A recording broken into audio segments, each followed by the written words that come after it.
just want to warn you that if you do ever come to the Grease Palace, you never know. I meet people every now and then in my walks of life, and I run into a lot of people, and who knows, I may have a cocktail party one day, and if you get one of the very, very closely guarded invitations, there's one rule to keep in mind. Whenever you come to the Grease Palace, beware of the one-eyed viper.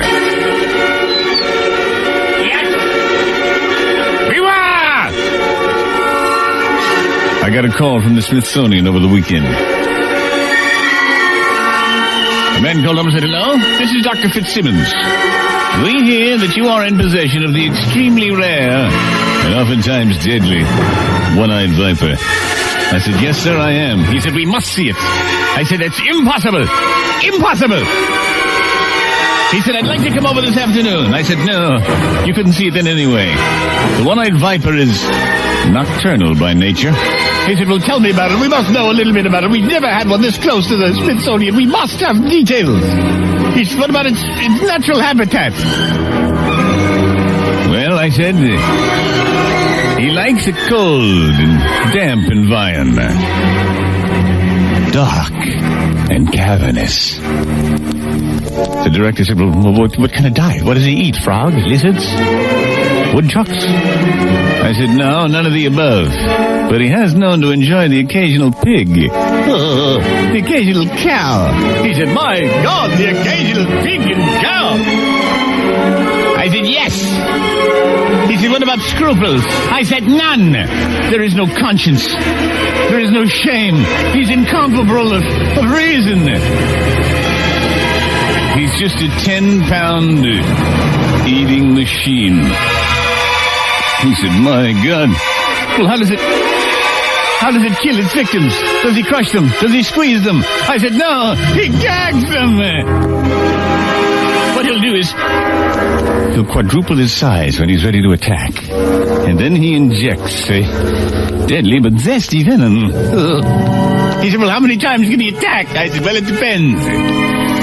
It usually requires the length of the time span it takes to burn one Camel cigarette end to end to recharge that massive circulatory system that includes the heart and lungs and kidneys of it alone."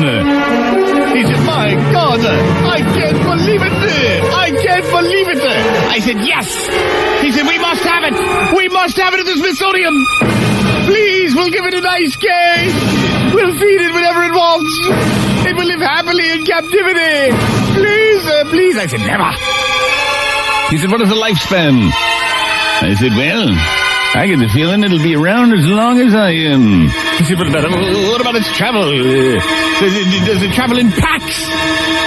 I said, "No, just hangs around with a couple of oddballs. Doesn't choose his friends too carefully." He said, "My God, please, please." I said, "No, I'll make a deal with you. It's a companion that I will keep with me for all times, for I get great comfort by having him near. But in the event of my demise, I shall specify in my will that the one-eyed viper shall be sent to the Smithsonian. In your care, Dr. Fitzgerald. Treat it well." He said, "I will. Oh, God, thank you. Thank you." And I hung up the phone, and I looked at the one-eyed viper. He's a creature impossible to be domesticated. Although he does like to be petted. I said, easy, big fella, that's it. I know that one day when I shuffle off this mortal coil, when I leave this vale of tears, the Smithsonian will receive a bloody package seeping. And as they rush to the laboratory to analyze it, they'll say, "My God, what is this? What is this?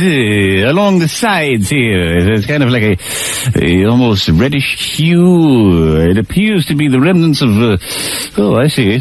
Analyze that. What is that? What is that there? Under the microscope, sir, it appears to be lipstick." This man wrote the book on craziness, and he will be signing autographs immediately after the show. The Greaseman.